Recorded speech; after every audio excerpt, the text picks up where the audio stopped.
For those of you who don't know, I've spent almost 2 months playing Hollow Knight, and I absolutely love it. I've gotten 112% on the game, I've done multiple runs in Pantheon 5 that reached the Radiance, and I've beaten almost every boss in the game on attuned and ascended difficulty. But all of these bosses aren't created equal. Some of them are amazing works of art, some of them are fun challenges, and some of them are winged Nosk. After playing this game for around 70 hours, I'm kinda sorta an expert on this whole thing. So I figured I might as well try to rank all of the bosses from worst to best. At first I wanted to try to do this using numbers, but then I stopped, because that's a really dumb idea. So instead, I'm just gonna do a tier list because that's a lot less effort and a lot less editing that I have to do. Anyways, without further ado, I present to you my Hollow Knight bosses tier list. Alright, here are the tiers as follows. Pretty self-explanatory. I'm gonna make a few changes to them here and there, you know, just for fun. Absolute Radiance. I've fought this thing a few times now. I unlocked it in the God Home. It's kinda annoying in some of its attacks. Like, I really hate the swords. Like, I do not know why I hate those so much, but I do. And it's like, all the other attacks, I think they're fine, because with those ones, I at least have some kind of an excuse when I get hit. But the swords, they just move so goddamn slow, it feels like I don't have an excuse when I get hit by them. You have excuses to dodge all the other attacks. The swords feel like you don't have any excuse, and I hate that. So, B tier for Radiance. Broken Vessel. I like this boss, but it was a bit too easy the first time around. Like, I beat it first try, it wasn't even a struggle. Like, all the other bosses up until this point in my playthrough, I had taken multiple attempts to beat, but this one went down in one try, and that just felt weird. Like, I like the boss, but it wasn't challenging enough, and still isn't challenging enough for me to put it higher, so goes next to Radiance. The Brooding Mawlek, I just don't like. I just don't like it. Like, I found it after I got Vengeful Spirit. I tried to beat it like 5 times, nothing happened. I just don't like the boss. It's just weird. All the attacks that it does are just oddly annoying, and it feels like I shouldn't get hit, but I do. It's the same kind of problem with the Radiance's swords. They feel like they shouldn't hit you, but I'm stupid, so I get hit anyways, so D tier.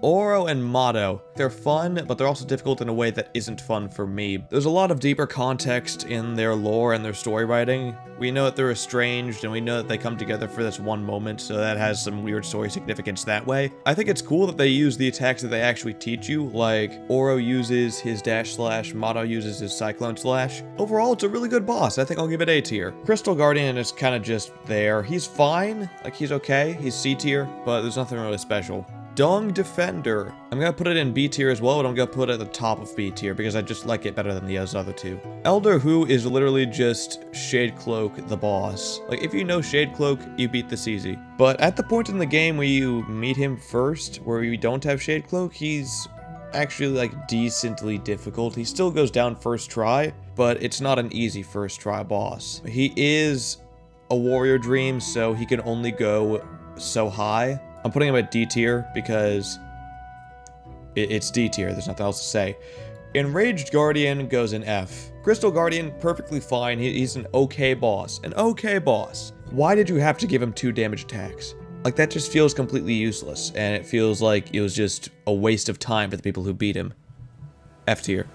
Failed Champion. This is tough. During the main game, I struggled with him a lot, but now, post-game in the God Home, he's a lot easier now that I have Unbreakable Strength and Quick Slash and all that stuff. During the game in playthrough, he was down here. Right now, he's up over here, so I'm just going to even it out saying he's top of C tier.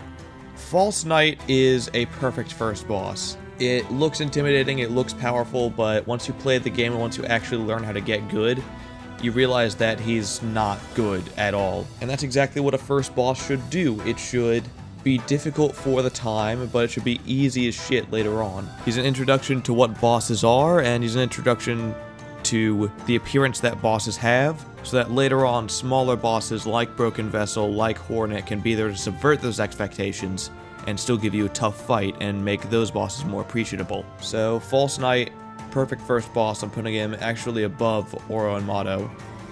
Actually, I'm putting Oro and Mato down to B tier. Flukemarm kind of just... It's kind of just there, but it doesn't need to be there, so let's go E tier. Galien is the best Dreamer Warrior that there is. He is the most unique in his concept, he has the most unique attack, and he is the most fun to fight on replay, because you can Radiant him pretty easily, but whenever you get hit, it doesn't feel like, oh damn, why did I get hit with that? It feels like, oh okay, I got hit with that, I gotta try again. He feels like the most fair of the Dreamer Warriors in their difficulty.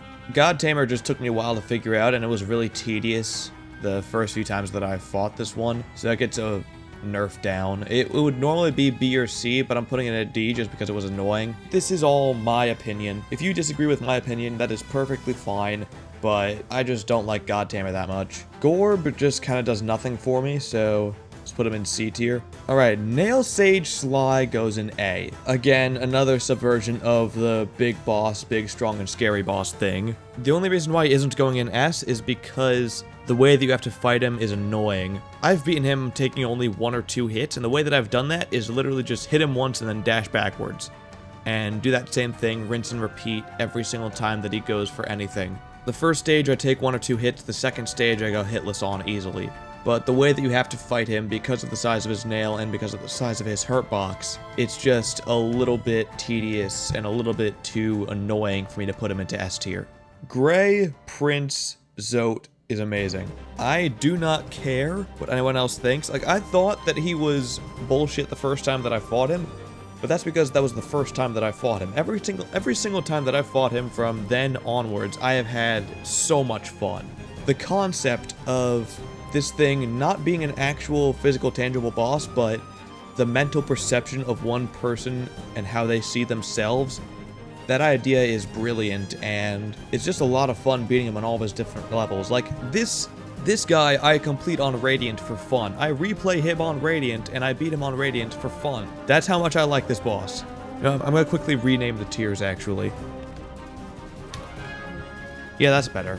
Gruz Mother kind of just does nothing for me. Actually, no. I'm gonna put her in D tier because her Ascended Arena makes her so much more stupid. Like, the amount of times that I have lost Radiant battles against this one just by dashing a little bit too far and going off the edge. It's not Xero, and that hurts. The fact that it's not Xero is sad, you know? Hive Knight goes in S tier. This isn't exactly a perfect boss, but it is fun. Hive Knight is a fun boss. We'll get to Pure Vessel later, but Hive Knight I consider as basically just one standard deviation underneath Pure Vessel, where it's the same kind of attack patterns, but not quite as difficult to avoid. Practicing Pure Vessel made me better at Hive Knight, and practicing Hive Knight makes me a little bit better at Pure Vessel. Like, Hive Knight just feels like a breath of fresh air into the bosses that we've already had here. Alright, Protector Hornet, I just kind of feel nothing towards. Yeah, no, I just kind of feel nothing towards either one of the Hornets. Both of them just don't really do anything for me. I don't know why, but they just don't. And of course you have the Shaw meme, which actually bumps up one of them a little bit. But aside from that, there's nothing really remarkable that I would see about Hornet at all. The music obviously is good, but in this case it doesn't really bump her up that much just because I don't really find Hornet remarkable as a boss. And we're not exactly talking about these as just bosses, we're also talking about these as characters. And for me, Hornet was kind of just there.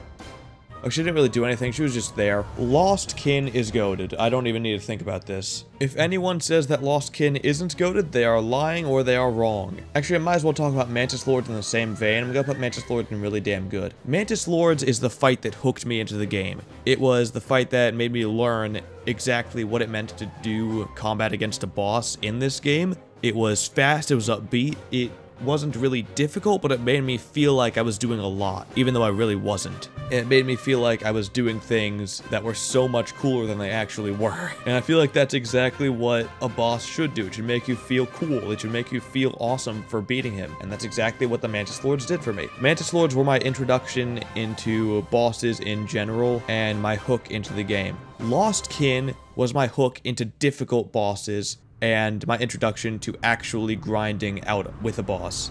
That feels weird to say. Lost Kin was the first actually difficult fight in the game for me, and it was so much fun to figure out what I was doing wrong, what I could do better next time, different patterns in the attacks, different ways that attacks would start based on where they were going, different rules and standards to follow by whenever you're fighting certain types of bosses. Like, I'd lump in Hive Knight, Lost Kin, NKG, Grimm, Pure Vessel, Hollow Knight, all those guys under the same tier of knight-like bosses, where their attack patterns usually consist of either one ranged attack, one jumping attack, and at least one lunging attack. And I kind of developed like a certain standard on how to fight those bosses through Lost Kin. Like, this is the boss that made me actually think about how to fight the bosses. And now we're on to Markoth. And I have a take here.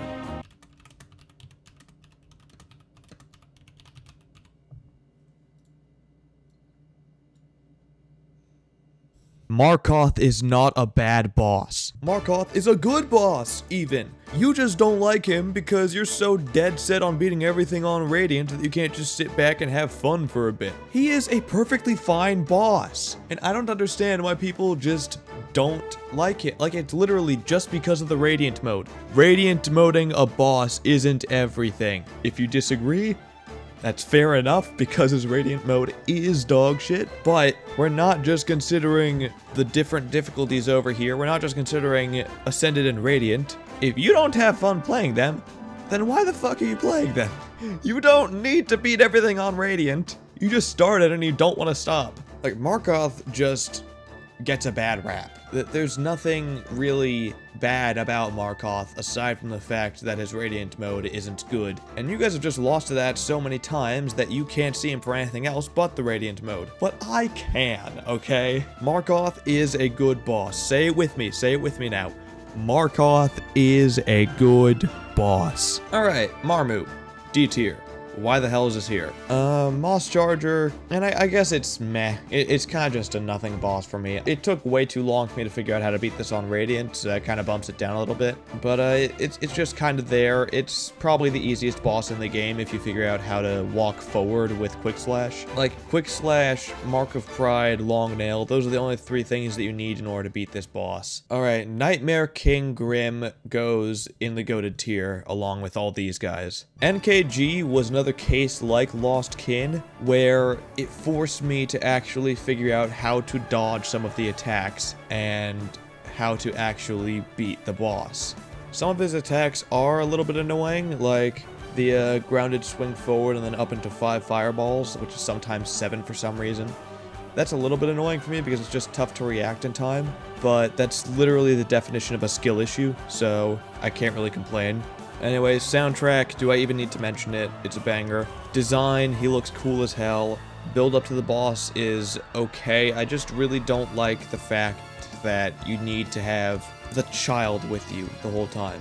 And that sucks. But that's literally the only drawback that I actually have on him. No Eyes also honestly goes on the same tier as Markoth, where... Wait, actually, now that I'm thinking about it, I'm gonna put her down with Marmu just because I reconsidered and I'm like, is she better than Gorb? And I said no, so down here. Nosk, I think I'm going to put into B tier.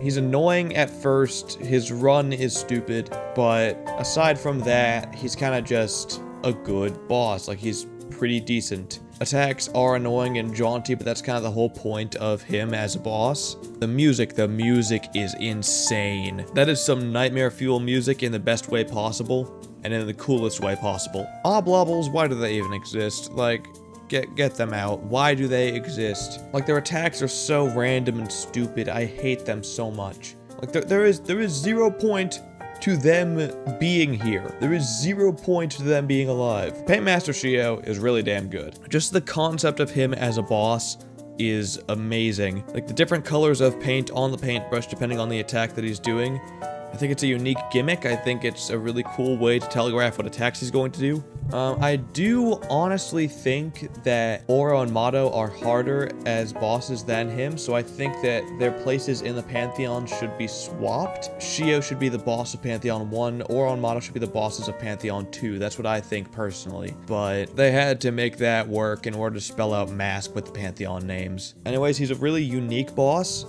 He's an interesting take on the common nail-wielding bosses that we've seen so far, and I kind of like him. He's really damn good. Pure Vessel is goated. Everything that I said about Lost Kin and Nightmare King Grimm, double that for Pure Vessel. He is difficult and he is challenging in the most rewarding way possible. Every time I die to him, I feel like the death is deserved. I think he is a fair boss in his difficulty. The lore behind him is really neat. Something that I think is interesting and I think is a really nice detail. During the Ascending scene, when you get Voidheart, the King's dialogue says about the Pure Vessel, no mouth to scream, and in the Pure Vessel fight, he does his scream, but it's just air.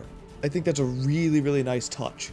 And I think that's a really good attention to detail that Team Cherry had to this specific encounter. Regular Radiance, I think, goes in A tier. Like, the story build-up to encountering the Radiance and the grandiose nature of that final encounter, it does a really nice job of wrapping up the mainline story as a whole. Quick changes to tier list. I'm gonna swap Absolute Radiance and Regular Radiance. The reason why I'm doing that is because the end of the Radiance fight was really anticlimactic, where you just get up to the top and then you hit her once and she's dead. Absolute Radiance, you do have that final phase at the top, which I forgot about, and I think makes that Absolute Radiance a little bit better and Regular Radiance a little bit worse. Sisters of Battle, goated. These girls do everything that the Mantis Lords did, but better. They're just a really fun boss to fight. It took me about 15-20 attempts to beat them on Radiant, but now that I have, I'm doing it like every other run. If you could beat them on Radiance once, and then if you could beat them again and again and again on Radiant after you beat them that first time, that means that their attacks are consistent, their attacks are fair, and even though they're difficult, they are not annoying, and they are not janky. Soul Master and Soul Tyrant kind of just do nothing for me. I will give the Soul Master this. The first time that I fought it, I'm actually gonna play a clip from that video. I'm gonna play the clip from that video where I think that I win and I get switched up on. That was so easy. All right, what spell do we get from this? Oh shit. Oh shit. What the? What? Wait. Oh shit. Oh god. That does do a little bit of good for it, but overall it's still just a nothing boss for me. It just doesn't really do anything. Soul Warrior, why does this even exist? Why is it there? Alright, the Collector, I'm putting him in the same tier as Markoth. Before I had gotten Unbreakable Strength, the Collector would have gone with Enraged Guardian. But now that I have Unbreakable Strength, and now that everything dies in one hit again, the Collector is kind of fun. And that's why I'm putting him in a similar tier as Markoth, where it is, instead of you only hate him because you want to beat on a Radiant, I only hate him because I don't have Unbreakable Strength equipped. Alright, the Hollow Knight can go in A tier. It was an okay final boss. The only complaint that I have about the Hollow Knight in general is that he felt too easy. It felt like it went down too quickly for the amount of buildup that he had. And the same thing is kind of true for the regular Radiance. And that's why I have them so much lower than what I thought I would have them at before. It just didn't really feel that difficult, and it felt like it should be more difficult because it was the final boss. It was the most difficult thing, but Failed Champion is harder than Hollow Knight. Failed Champion is so much more difficult than the Hollow Knight, and it's not even close. And the fact that you have these powerful bosses before you get to the Hollow Knight, it just doesn't make sense to me. And I understand that the game was intended so that you would beat the Hollow Knight first, and then you could go back and beat all the dream bosses and then do the Radiance. But I feel like a final boss should still be harder than every other boss that you could possibly encounter before him. And the Hollow Knight is easier than multiple bosses before him. The Hollow Knight is the same-ish difficulty as Lost Kin. Alright, Traitor Lord literally just exists to show off how to use Shade Cloak in combat. I noticed this the first time that I played against him, but all that you need to do to beat him is just stand next to him and keep on swinging, because if you'll notice, either he jumps up and leaps right over you, or he does that charging in attack, which just so happens to reach off of cooldown at the very second that you get Shade Cloak back. So let's say he does that forward charge twice. The first time he Shade Cloak through it. The second time he gets ready for it, and just before he's about to do it, Shade Cloak pops back up. So all of his attacks are at the perfect interval to use Shade Cloak in between all of them. And that's the only reason why he exists, and I am certain of that. Alright, Troop Leader Grimm can go in A tier. I feel like he was about the same difficulty as Hollow Knight, but I feel like this time, his difficulty level is warranted. Actually, no, I'm putting him in B. I'm putting him 1 tier lower. Just for the fact that we need to have the child with us during this fight, so we're fighting him down a charm notch, or down 2 charm notches rather. Uumuu is very polarizing. Main storyline Uumuu is over here. Post-game Uumuu is down here. For the love of God, let me fight with Quirrell. Vengefly King, why? I don't care about this. The Watcher Knights, I'm gonna put him in the same tier as Markoth and as the Collector. I just don't like bosses where I have to fight multiple enemies at once. And that's not because, like, I think that they're objectively bad, it's because I just have trouble doing it. And again, this is the very definition of a skill issue. But again, attuned, they're perfectly fine. Ascended, they're alright. Radiant, I hate them. White Knight, I think, is really damn good. He's very difficult. He is, I think, also a fair difficult to have. Some of his attacks are a little bit weird, and I also think it's funny that you can just ping-pong him in the air as a cheese strat. I like his theme. Oh boy, I did not even talk about Dung Defender's theme.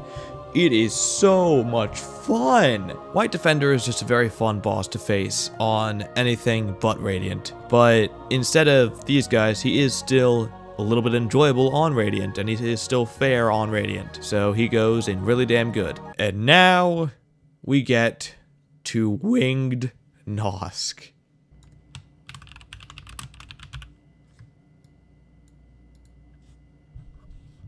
I don't even want to explain myself. Xero is mildly distastable. It was the first Dream Warrior that I fought. Its attacks were really repetitive, so that set me up for what to expect. I think he's just another boss that just does nothing for me, but in a bad way, so D tier he goes. And finally, Zote. Now, Zote isn't an actual boss in the clinical sense, but I'm going to take this and treat it as the Eternal Ordeal. And I'm going to put that in meh. Now that you've seen my tier list of all the bosses, I think it would only be fitting for me to rank all of them from worst to best. All 47, all in one list. So without further ado, let's get into it. Number 47, Winged Nosk. The wing hitboxes are so dumb, the projectiles are so annoying, and the mini spirits are the same ones that haunt my nightmares from my first attempts at beating Lost Kin. Absolute garbage, get it out of the game. Number 46, Enraged Guardian. A perfectly fine boss before, which is now given double damage, which makes the whole fight seem like a chore. Number 45, Oblobbles. The attacks are too random for me to enjoy fighting them, and they just look uninspired. Number 44, Flukemarm. It looks gross. Number 43, Soul Warrior. Completely needless fodder before another underwhelming boss, and I honestly forgot this existed before I made this video. Number 42, Uumuu. Main game Uumuu by himself would have been so much higher up, but getting rid of Quirrell really made this boss a lot worse. Number 41, Brooding Mawlek. The attack patterns are really annoying for me to get the hang of, and it just seems too difficult for where it is in the story. Number 40, No Eyes. The change of pace is unique, but a boss battle isn't fun for me if it's slow. Number 39, Marmu. He's generic. Number 38, Vengefly King. He's boring. Number 37, Xero. He's repetitive. Number 36, Gruz Mother. She's too slow. Number 35, Elder Hu. Shade Cloak invalidates everything that he does. Number 34, God Tamer. Interesting concept, but the fight itself was too difficult to get the hang of. Number 33, the Eternal Ordeal. It's fun sometimes, but I don't really see a point in having an endless mode in this game. Number 32, Gorb. Just barely better than all the other Spirit Warriors already mentioned. Number 31, Massive Moss Charger. By far the easiest fight in the game. It's just way too simple and over way too quick. Number 30, Soul Tyrant. Another mediocre boss given a power boost, and it pays the price. Number 29, Traitor Lord. He only exists to show off how to use Shade Cloak in battle. Number 28, Soul Master. The switch up ending was kinda okay, but aside from that, it was relatively unremarkable. Number 27, Hornet Sentinel. Same exact thing as Soul Tyrant. Number 26, Crystal Guardian. A fun little challenge in the middle of Crystal Peaks. Not too tough and not too easy. Number 25, Failed Champion. Without Shade Cloak, he's a nightmare, but with it, he becomes bearable again. Number 24, Markoth. Radiant mode is awful, I admit, but everything else about him is perfectly fine. Number 23, the Collector. Ascended and Radiant mode are near impossible without strength equipped, and because of that, it gets knocked down a few spots. Number 22, Watcher Knights. A solid boss all around, and they only rank this low because I suck at fighting against them. Number 21, Nosk. Interesting concept for a boss and a banger OST. Number 20, Broken Vessel. Solid fun encounter with a great OST, but it was over way too quickly. Number 19, Brothers Oro and Mato. In the same vein as the Watcher Knights, they only rank this low because I have a skill issue. Number 18, Hornet Protector. A great and engaging fight, and a really good second major boss. Number 17, Galien. The best Dream Warrior in the game, and it isn't even close. Number 16, Radiance. The anticlimactic ending to the fight drags the whole thing down a few spots. Number 15, Dung Defender. Upbeat OST, unique attacks and personality, and a very fun battle. Number 14, Troupe Leader Grimm. Only kept out of the top 10 due to Grimm Child existing. Number 13, White Defender. A fun and engaging fight with fair increases in difficulty from its predecessor. Number 12, False Knight. The perfect first boss. Looks big, strong, and scary, but he's really just a wimp. Number 11, Great Nailsage Sly. The manner in which you need to fight him is a little bit annoying, but aside from that, everything is really good. Number 10, the Hollow Knight. The first final boss of the game, held back by the fact that there are bosses before him who are harder than him. Number 9, Paintmaster Sheo. An incredibly unique encounter with an interesting gimmick that forces you to pay attention to him and learn his attack patterns. Number 8, Absolute Radiance. The true final boss of the game. A little annoying, but insanely gratifying to defeat. Number 7, Mantis Lords. My initial hook into the game. Only held back by the fact that after you beat them once, they're stupidly easy every other time. Number 6, Sisters of Battle. Everything that Mantis Lords did for me early game, this boss did for me in Godhome.